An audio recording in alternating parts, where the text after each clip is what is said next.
طرح کاٹتے ہیں، صرف اس وجہ سے ہمارے ملک کی عورت نہیں ہے، امریکہ کی عورت کہہ رہی ہے، صرف اس وجہ سے کہ وہ اپنے حقوق کا مطالبہ کر رہی ہے۔ مجھے دکھ ہوتا ہے کہ وہ بہت تنگ نظر ہیں، لیکن اس کے باوجود ہم نے اپنے حقوق لے کر رہیں گی۔ تم ہمیں ان کے حصول سے نہیں روک سکتے، اگر روک سکتے ہو تو روک لو۔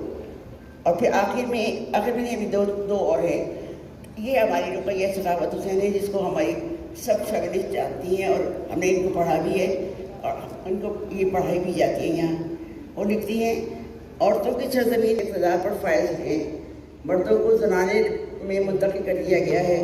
حکومت کی جانب سے لڑکیوں کی بہت سی درسگاہیں بنائی گئی ہیں، مدد فراہم کی گئی ہے۔ یوں خواتین میں بڑے پیمانے پر تعلیم پھیل گئی۔ کم عمری کی شادیوں پر پابندی عائد کر دیا ہے۔